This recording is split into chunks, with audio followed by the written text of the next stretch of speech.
Good morning, baseball whale lifers. Reporting to you from the home office 50 miles southwest of God's country, City Field. And today I'm going to discuss a little bit yesterday's question of the day.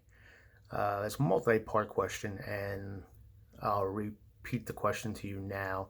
It was two of the hottest free agents this season were DJ LeMaheiu and George Springer.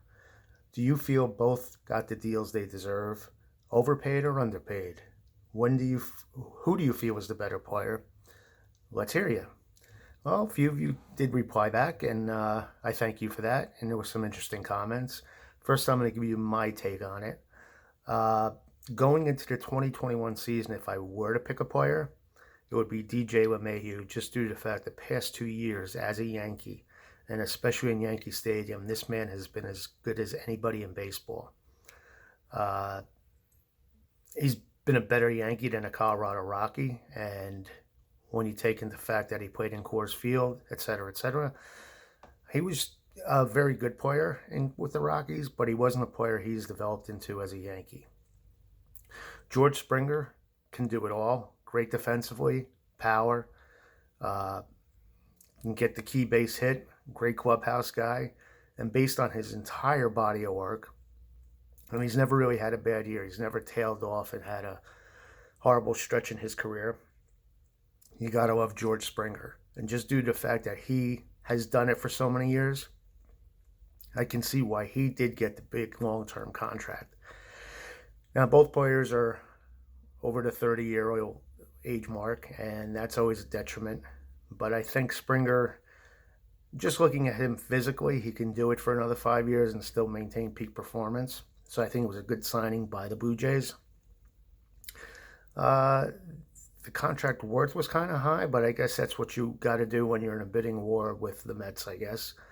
So congrats to George on getting that contract. DJ, I think, was a bargain for the Yankees, just due to the fact when you're paying a player like him who can hit so well, just $16 million a year, and he was the best Yankee last year and the toughest bat in the lineup. And if everyone remains healthy in that Yankee lineup, he will be a centerpiece and be a big part of the Yankee attack. He is worth the money, $16 million easily. Hopefully, the past 2 years haven't been career years where it's just a fluke and he can maintain it. The one thing I do like about DJ is his versatility. He's a great player, can play any position. And today's game, as you see how it's being played, if you can play multiple positions and you can hit, you got a job, and he can fill in anywhere. So if I had to make my choice just based on the facts I presented, I would take DJ. I think his upside is still there. Can he do it in another ballpark for another team? That remains to be seen, but I think the Yankees did get a great deal. Whereas George Springer, I think there are more players who are like him who play the outfield and center field, that he is not that rare a commodity, but he is an all-star player. So if Toronto thinks he's worth that money, then by golly, he is. Now, just looking at some of the comments I got from you guys was Aiden Inzana says Springer's the better player. DJ got overpaid, Springer got underpaid. The man was World Series MVP, was the hottest hitter on the planet for the World Series run, and he moved 3,000 miles away. You can't argue with his World Series performance and his World Series run. But DJ getting overpaid and Springer getting underpaid, that's tough for me to swallow. But if that's how Aiden feels, then that's how Aiden feels. So I respect his comments. Paul Briamonte says DJ finished 4th and 3rd in the last two MVP votes.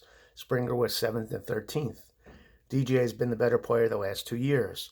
Plus, he doesn't have the taint of the garbage pail scandal. Well, as far as the garbage pail scandal, I think it's a breath of fresh air for George to move from Houston and not be in a major American media market by going to Toronto, and I think he'll be embraced by Toronto. What people don't realize is Toronto is a baseball city. If you put a winning team out there, they'll draw.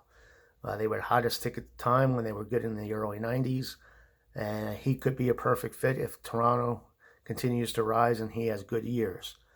And the point about DJ being 4th and 3rd in the last two MVP votes, That's kind of why I'm swayed towards DJ. Is I think he's really coming into his own and can only get better.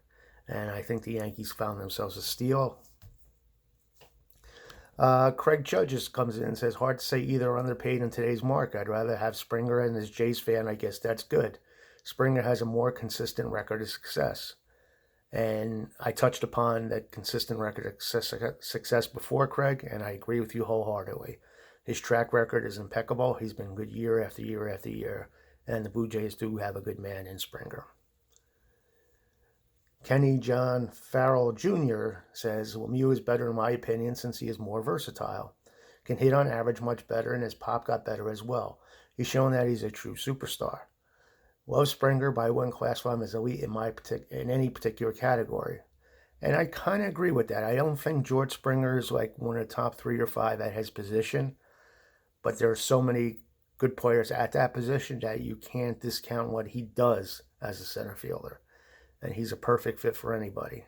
Again, does he fit your salary needs? If you're going to pay too much for Springer and come dangerously close to the luxury cap in the next few years because you signed Springer, I would think twice about signing Springer. Flossie Parisi Joe Curcio says, as long as they stay healthy and produce, it's worth it. And that's the whole point of signing a free agent, isn't it? He also says, great players, especially Springer. Wish the Red Sox had signed him as Bradley's replacement. And I agree. Springer's way better than Jackie Bradley Jr. Dan Donovan says, aren't they all overpaid? Well, that's a matter of opinion. But if you're the owner and you got the money, spend it. If you're an owner and don't want to spend the money, don't spend it. And Valentino Garcia says, if you think the players are overpaid, then you should be mad at the owners for making so much. I'm all for the players getting as much as they can relevant to what the owners are making. I also think it should be fair like it is now. For many years, had to watch all the good players going to Yankees get paid. That sucked in my opinion.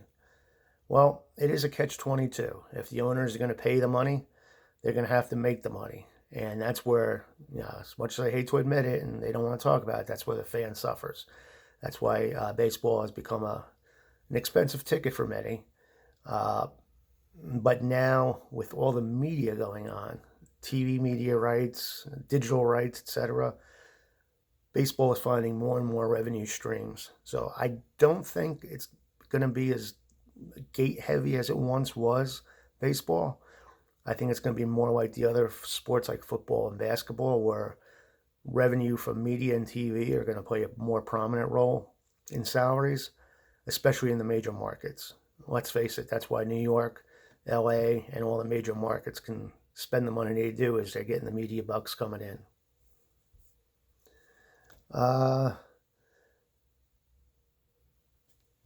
Let's see what else. Salvatore Tartaglia says, no one's worth that much money, but if the market calls for them, let them make whatever they can. And that sums it up perfectly. Even Steve Camp agrees when he says a fair wage is what one side offers and the other side is willing to agree on. That could be $1, $100 million. Well said, Steve. And basically everything else is rehashing what I already mentioned. Marty Russell does say the Dodgers just signed NL Cy Young Award winner, away from the Mets. A ball club owner, just like any other business, is going to maintain their profit margin. So when the Players Association Union put pressure on the owners to increase salaries, the owners are going to raise ticket prices as well as concessions so they can pay their players and maintain their profit margin. And that sums it all up. So is a player worth it? I guess it's up to the individual owner and team. As far as LeMaheiu and Springer, I'll take LeMaheiu. Tough choice picking him over Springer, but I kind of stated the reason why I think LeMahieu's really coming into his own. Springer, we know what we got, and I would not turn away those numbers, but I think LeMaheiu is just too good right now. So don't prove me wrong, DJ. Again, thanks, guys, for responding to all these, and I'm going to do these video updates as much as I can just to keep you guys in the loop. I'm going to try and post one a day on the Facebook group site, but all the other ones will be on my YouTube channel, which is also called Baseball Way of Life. So in this video, if you see Baseball Way of Life on the next to the video, just hit subscribe. And if you like the video, please, by all means, like it.